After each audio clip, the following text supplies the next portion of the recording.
네, 서울 아파트 전세가율 하락이 어떤 의미를 갖는지, 시장이 앞으로 어떻게 움직일지 좀 더 자세히 알아보겠습니다. 황인표 기자가 나와 있습니다. 자, 황 기자. 네. 집값이 거침없이 오르는 동안 전세가는 상대적으로 오르지가 않았어요. 네. 이거 이유가 뭐예요? 일단 서울과 수도권을 놓고 보면 수도권에 최근에 올해 들어서 주택 공급이 좀 많았습니다. 예. 올해 들어서 서울 전세값이 마이너스 0.22% 하락하는 동안 이 경기도 같은 경우에는 마이너스 3.95%, 그러니까 4% 가까이 이제 하락했거든요. 서울과 수도권에 올해 새로 공급이 됐거나 앞으로 이제 올해 안에 공급될 신규 주택만 20만 호 가까이 됩니다. 파주 운정과 김포, 한강, 신도시, 판교, 위례 이런 데서 입주가 올해 본격적으로 시작이 됐는데요. 이 때문에 이제 용인에 얼마 전에 입주를 새로 시작한 아파트 단지의 경우 전용 면적 이제 84제곱미터, 그러니까 보통 30평형대 아파트라고 부르는데 이 아파트의 전세 가격이 1억 원이 안 되는 8천만 원에 나오기도 했습니다. 이처럼 수도권의 새 아파트에서 서울 전세 수요의 상당 부분을 흡수하다 보니까 서울 전세값이 상대적으로 안정세를 보였다는 게 이 전문가들의 분석입니다. 네, 당분간 전세값이 이렇게 안정세를 보일 가능성이 있습니까? 내년 상반기까지 아마 안정세를 보일 것이다, 이런 의견이 좀 많았는데요. 예. 앞서 말씀드린 것처럼 수도권 신도시의 새 아파트 입주가 내년 1분기까지 계속해서 이어질 예정입니다.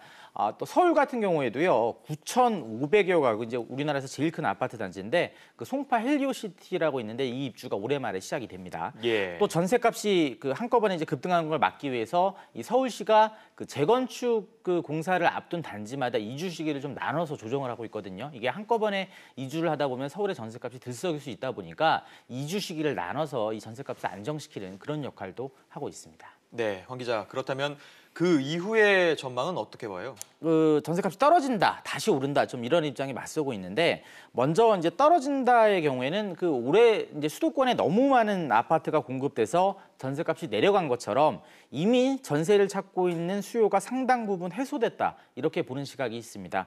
이미 전세를 구한 사람들이 많아서 내년에 집주인들이 좀 세입자를 구하는데 애를 먹을 것 같아서 그래서 전세값이 떨어질 것이다, 이제 이런 의견이 일단 있습니다. 네, 그럼 반대로 전세값이 오를 것이다, 이렇게 전망하는 거, 그 이유는 뭘까요? 일단 집을 사겠다 이런 사람 대신에 전세를 찾는 사람들이 많아지면 수요에 따라서 당연히 전세값이 오르게 되겠죠. 예.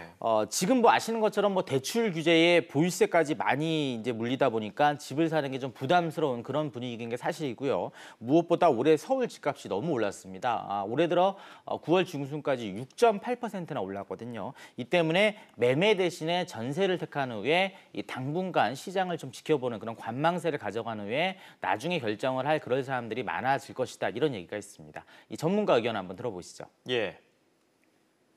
단기간의 집값 급등에 따른 피로감이 큰 데다가 금리가 오를 수가 있고 정부 대책도 워낙 강도가 높아서 투자 심리가 위축이 되어 있는 상황이기 때문에 한마디로 그동안 가파르게 올라갔던 집값이 규제와 시장 상황 때문에 앞으로 떨어질 그런 가능성이 있다 보니까 불확실성을 피하기 위해서 매매 대신 전세를 선택하는 사람이 내년에 좀 늘어날 수 있다, 이런 의견입니다. 네, 그렇군요.